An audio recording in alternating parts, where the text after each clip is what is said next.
grosse proporzioni, si stacca dalla cima Marcora nel complesso del Sorapis tra San Vito di Cadore e Cortina, il soccorso alpino sul posto per scongiurare la presenza di persone. Il racconto straziante di Andrea Tonello, il papà padovano che ha potuto riabbracciare la figlia 13 anni dopo il rapimento dalla madre in Ungheria, sequestrata in casa, non ha mai visto altri bambini, ha detto non ha mai mangiato un gelato, una lite in strada col vicino coetaneo per questioni di confini, poi la tragedia, il 54enne Fabrizio Poncato cade, batte la testa e muore, la tragedia, Ponte nelle Alpi, le indagini dei carabinieri, lo zio della vittima, la tragedia sotto gli occhi della madre, non riusciamo a crederci, parla il sindaco di Ponte nelle Alpi, conosciamo entrambi, sono sconvolta. Asolo e Maseri in lutto per la tragica fine del ventenne morto ieri pomeriggio nello schianto in Pedemontana a ricordo dell'amico di famiglia e del preside del Cavanis di Possagno. I funerali mercoledì pomeriggio a Villa d'Asolo. Si sparazzano dei gattini di una cucciolata lanciandoli da un'auto in corsa, orrore, Tezzeso Brenta e Cittadella. La denuncia di LAV, testimoni hanno visto la vettura e i responsabili pagheranno. La Triveneta del Centenario entra nel vivo, Conegliano invasa dalle pene nere, stasera alle 20:30 una serata con le voci e i cori alpini e domani alle 7:30 la diretta dello sfilamento. Buonasera, bentrovate e bentrovati, edizione regionale dei nostri telegiornali. In apertura la cronaca che arriva dalle nostre montagne, un boato, poi la nuvola di polvere, una frana di enormi dimensioni si è staccata nel pomeriggio da Cima Marcora. Siamo sul gruppo del Sorapis tra Cortina d'Ampezzo e San Vito di Cadore. Sul posto si sono subito recati gli uomini del soccorso alpino per scongiurare la presenza di persone ed escursionisti. Le operazioni sono in corso e a seguirle anche l'assessore regionale alla Protezione Civile Giampaolo Bottaccin ha attivato il centro operativo comunale di Cortina, mentre il vice sindaco di San Vito di Cadore è sul posto, così come i vigili del fuoco e i carabinieri. La nuvola di polvere è ancora alta e densa. Un distacco analogo si era registrato il 17 settembre del 2023, sempre dalla stessa croda, e ancora 2 anni prima, nel 2021, quando i crolli si erano susseguiti nell'arco di 48 ore. Oggi pomeriggio il nuovo episodio. La grande nuvola di polvere detritica ha destato preoccupazione tra i residenti, con la chiusura immediata del tratto di Alemagna sottostante e poi riaperto al traffico dopo una prima verifica. Non risultano al momento chiamate al soccorso alpino né al numero verde di protezione civile da parte di privati. La situazione è dunque in evoluzione e noi continueremo a darvi ovviamente tutti gli aggiornamenti in tempo reale. E siamo nel Padovano, dopo 13 anni arriva il lieto fine per Andrea Tonello, il papà a cui la ex moglie aveva rapito e portato in Ungheria la figlia. Chantal è stata ritrovata dalla polizia, arrestata la madre. Le emozioni di papà Andrea ai nostri microfoni. Vedere Chantal è stato durissimo, perché dopo essere stati avvisati al mattino, la telefonata è stata: abbiamo trovato Chantal, vienila a prendere. Come se fosse un pacco. La bambina è stata segregata in casa per 12 anni e mezzo, non è mai uscita di casa e si vede che è una bambina che è psicologicamente devastata. 13 lunghissimi anni senza mai smettere di cercare la sua piccola Chantal. Il padovano Andrea Tonello, dopo tanti anni, ha ritrovato la figlia che a pochi mesi gli era stata portata via dalla madre, portata in Ungheria, paese d'origine della donna, e poi svanita nel nulla. Chantal oggi ha quasi 14 anni. La madre, Claudia Ildico Sallai, è stata arrestata perché dal 2023 è destinataria di un mandato di arresto europeo. Ora per padre e figlia inizia un lungo percorso di costruzione. La situazione è estremamente delicata. La bambina mi guardava come se vedesse l'orco cattivo. È stata una regia diabolica perché lei sapeva tutto di me. Chantal sa che sono Andrea Tonello, che è una bambina, sa anche la razza del cane che ho qui a Padova, dei cani, nel senso che la madre le ha dato accesso in sua presenza a Facebook, spiegandole però con la sua chiave di lettura che io sono l'orco cattivo che le impedisce di avere una vita regolare, di poter uscire, e questo si è perpetrato per 12 anni. La bambina non è mai uscita di casa, non si è mai mangiata un gelato come ha avuto un amico, quindi mi guardava con orrore. Questo mi ha devastato per come mi guardava, mi ha devastato vederla in questo stato, perché la bambina sembrava un pulcino bagnato in un angolo, era così, voleva sparire. Andrea Tonello, insieme alla sua legale, è corso in Ungheria e ha incontrato la bambina durante 3 colloqui protetti. Ha portato a Chantal un cagnolino, dei libri e le ha fatto una tessera per potersi comprare per la prima volta dei vestiti. Io non farò mai niente, perché lei, se faccio un passo in avanti ne fa 2 indietro. detto quando vorrai sai che, uno è una sorella che non vede l'ora di conoscerti e ha voluto vedere la foto della sorella. Questo è stato un bel segno di apertura. Non mi ha sorriso, chissà se mai lo farà. Adesso dobbiamo pianificare tutto. Non è stata scolarizzata. Chantal non parla italiano, non ha ricordi del padre, o meglio ha solo i racconti distorti fatti dalla madre, che dal 2012, dopo una visita ai parenti in Ungheria, non è più tornata in Italia, facendo perdere le sue tracce. Tonello in questi anni ha ottenuto l'affidamento esclusivo della figlia, ma al momento Chantal è rimasta in Ungheria, vista la condizione molto delicata, ma per lei ora c'è l'opportunità di una nuova vita libera. Lei bisogna di vivere serenamente e liberamente in questo contesto. La cosa migliore, l'unico che rischia sono io, che lei rientri sempre in quel circolo vizioso, però è una chance anche per la nonna. Cioè, adesso fermiamo tutto, la bambina può andare in piazza a mangiare un gelato, che per me è un segno di libertà. È monitorata, la vedrò penso ogni settimana, 10 giorni, adesso vedrò di fare la spola su e giù in aereo e in macchina. Ma la bambina ha diritto di vivere per la prima volta liberamente. Questo è. Noi restiamo nel Bellunese, una lite in strada con il vicino coetaneo per questioni di confini, poi la tragedia. Il 54enne Fabrizio Poncato cade, batte la testa e muore, siamo a Ponte nelle Alpi. Non si capisce neanche la dinamica, non riesco a capirla e non riesco a mandare giù, non riesco a dire altro. Per capire, ma chi è che si è accorto di quello che succedeva? Ma era qua tutti fuori, c'era la gente. Erano in tanti? Ma sì, c'era anche sua mamma, era qua, se l'ha visto praticamente morire. È lo zio della vittima che ci parla raccontando gli ultimi istanti di Fabrizio Poncato, una tragedia avvenuta in piena notte a cui avrebbero assistito altre persone. Tra loro purtroppo anche la mamma del 54enne che ha perso la vita. Ponte nelle Alpi, frazione di Soccher, via Garibaldi. Questa la casa della vittima, dall'altra parte della strada quella della persona che avrebbe causato l'incidente fatale.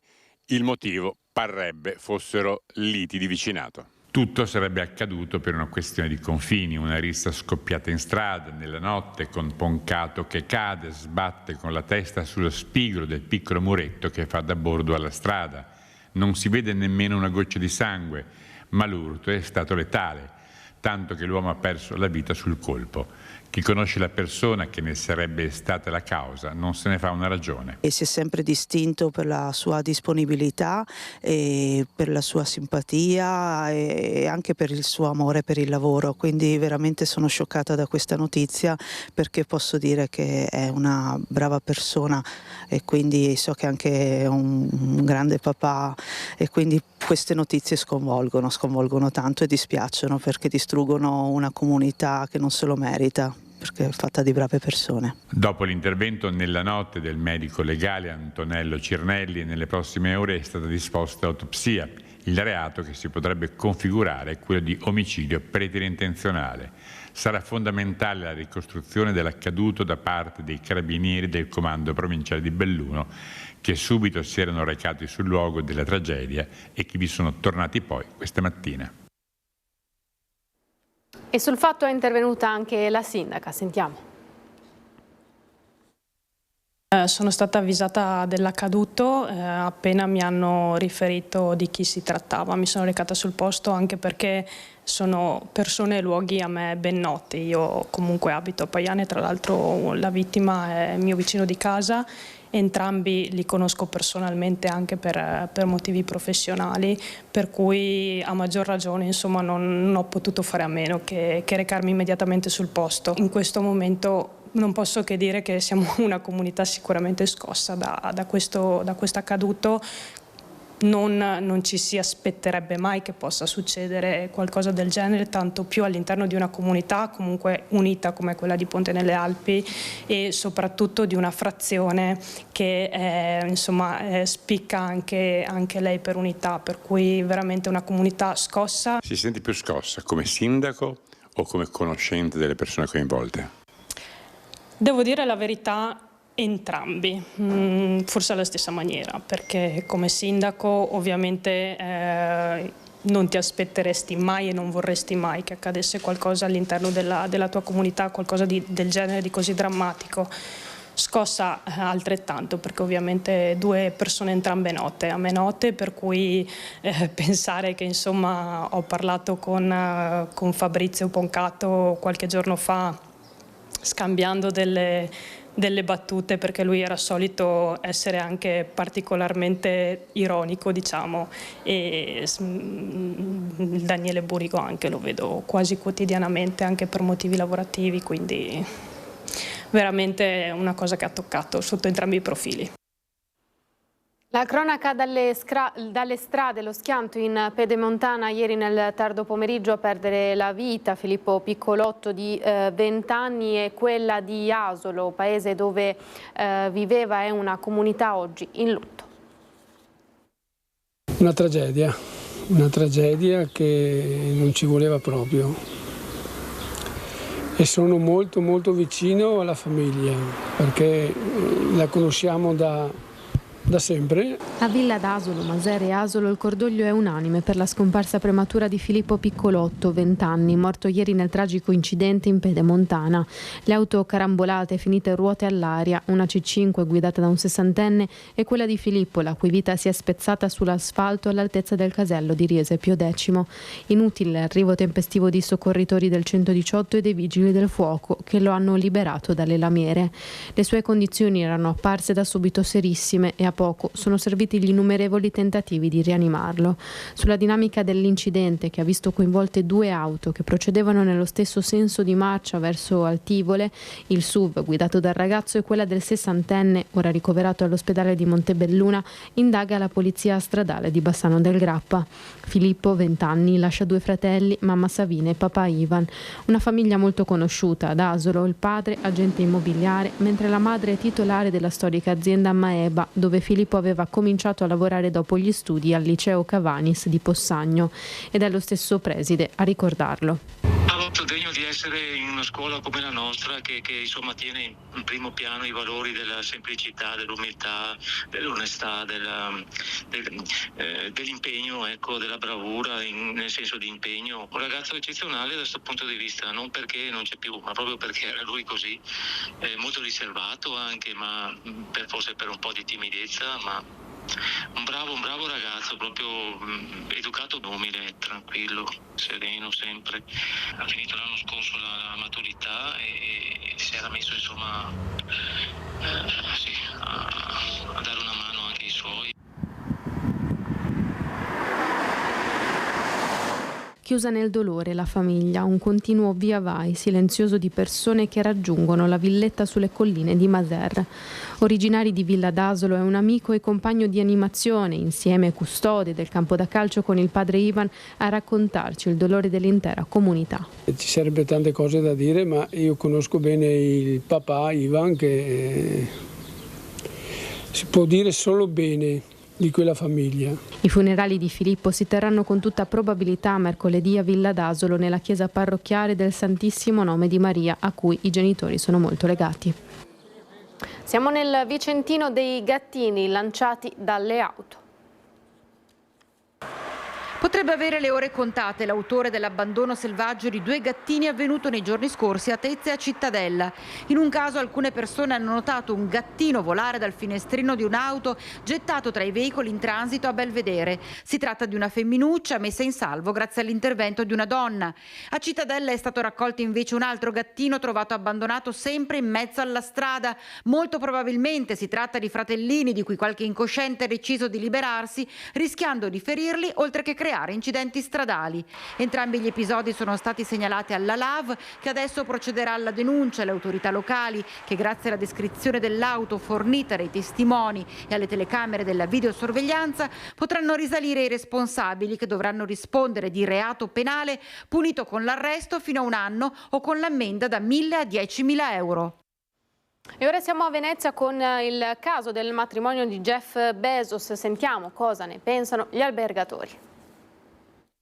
Jeff Bezos viene a Venezia, si sposa, lascerà una cifra di 22 milioni di euro, importante, ma che è una briciola nell'ambito del fatturato turistico di Venezia. Venezia fattura quasi 3 miliardi di euro all'anno di fatturato turistico e la città vive sostanzialmente di turismo, per cui benvenuto Bezos, però chi dice che Venezia si arricchirà grazie al suo matrimonio dice una cosa non vera. Il fatturato dell'industria turistica a Venezia è tale da ridimensionare in proporzione persino le spese dei 3 giorni di festeggiamenti per il matrimonio di Jeff Bezos.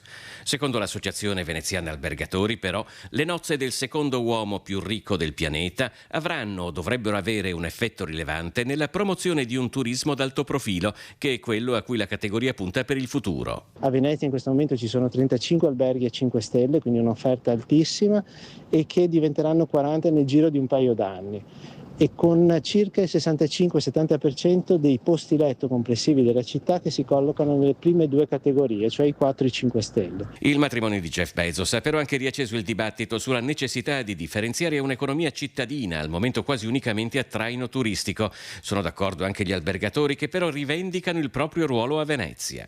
Il 70% di quello che incassano gli alberghi viene speso in acquisto di beni e servizi a Venezia e dintorni. L'avvocato degli alberghi è veneziano, l'architetto è veneziano, colui che gestisce le manutenzioni, il caldaista, l'elettricista e via dicendo sono tutti veneziani.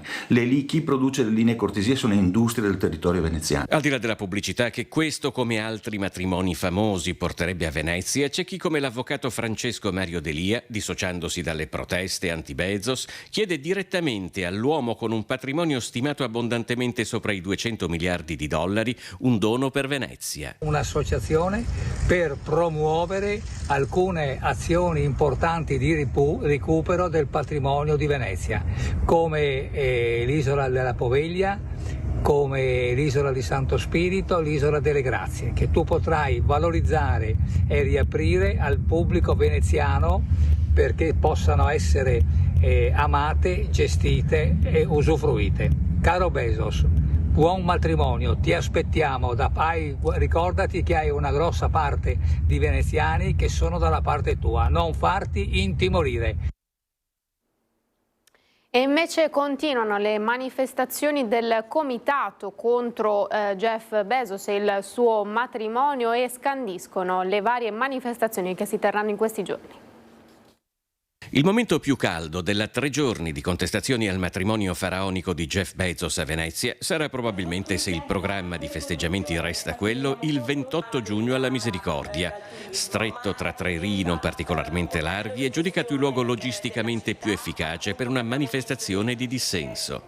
A Rialto centinaia di persone hanno partecipato ad un'assemblea pubblica sul tema. Quello che vogliamo fare è effettivamente bloccare, impedire l'accesso a Bezos alla Chiesa della Misericordia, dove andrà l'ultimo giorno del suo matrimonio, perché non possiamo accettare che l'intera città venga completamente svenduta e privatizzata. Se con l'esposizione dello striscione dal campanile di San Giorgio, proprio di fronte a Piazza San Marco, il comitato No Space for Bezos ha centrato un atto mediatico in grado di fare il giro del mondo, ora lo scopo è comunicare i motivi di una protesta che non è contro uno dei tanti matrimoni che si celebrano a Venezia. A noi dà fastidio l'uso della nostra città come se fosse un fondale di cartapesta. 5 yacht ormeggiati da Riva degli Schiavoni, Punta della Dogana, Zattere, San Basilio, Marittima, cioè occupa tutto lo skyline della città. E poi le location, ha preso 4 alberghi, 5, non si capisce, tutti i taxi della cooperativa dei taxi, poi si prende San Giorgio, si prende Madonna dell'Orto, c'è l'after party al Lido e poi va alla Misericordia. Questo modello dell'economia dell'evento è solo un modello che, come dire, aumenta la turistificazione della città e non aiuta a riconoscere le nostre professionalità. Avremo bisogno di ben altro, avremo bisogno di paghe migliori e avremo bisogno di essere correttamente contrattualizzati. Al centro della protesta c'è quindi da un lato lo sfruttamento, si dice, di una città degradata a fondale in affitto per i cosiddetti grandi eventi, dall'altro il modello economico e ultimamente anche politico che il secondo uomo più ricco del mondo rappresenta anche a Venezia. Noi non siamo qui a mangiare le briciole che ci lascia questa persona che tra l'altro si è arricchita sulla nostra povertà. Noi abbiamo una dignità e la nostra dignità è fatta di case sicure, di lavori sicuri, tutte cose che o Brugnaro o Bezos non ci stanno dando. Ci mobiliteremo, continueremo a farlo anche dopo per difendere sempre questa città, il lavoro, la sanità e tutto ciò che serve per vivere dignitosamente. Perché adesso non si può vivere dignitosamente? Ce lo rendono molto difficile.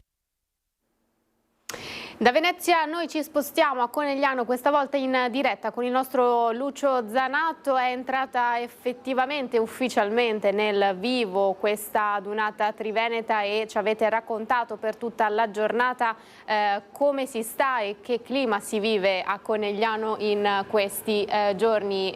Lucio, buonasera.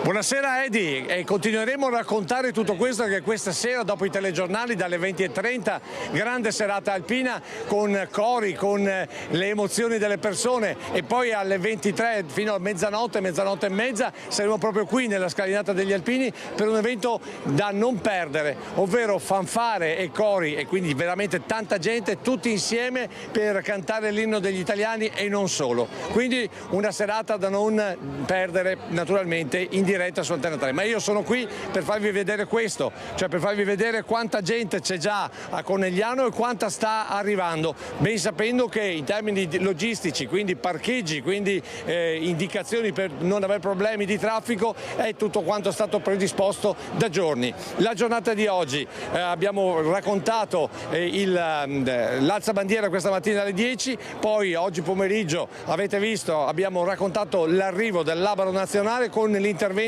del presidente nazionale Favero, che ha detto, Sebastiano Favero, che ha detto praticamente non dobbiamo stare con il passo indietro, dobbiamo continuare a camminare sulla crescita verso i giovani, quindi i campi scuola, quindi l'attenzione ai giovani anche attraverso lezioni di protezione civile, ma soprattutto chiediamo l'attenzione della politica proprio per questo.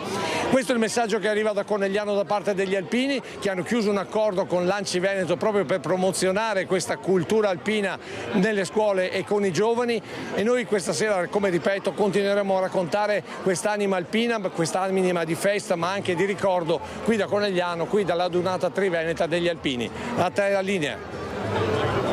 Grazie Lucio e grazie ovviamente anche a Renato Capoia che stava curando la parte tecnica di questo collegamento. In chiusura non ci sono particolari aggiornamenti sul fronte della frana a Marcora tra San Vito e Cortina. Possiamo dirvi che la frana pare essersi staccata poco sopra la metà della parte rocciosa. La croda a Marcora è alta 3.205 metri. Ovviamente nei telegiornali di Treviso ulteriori aggiornamenti su questo fatto per capire anche se ci sono escursionisti o visitatori coinvolti. Il soccorso alpino sta ancora operando nella zona. Chiudiamo così l'edizione regionale del telegiornale. Grazie per averci seguito. A tutti l'augurio di una buona serata. Arrivederci.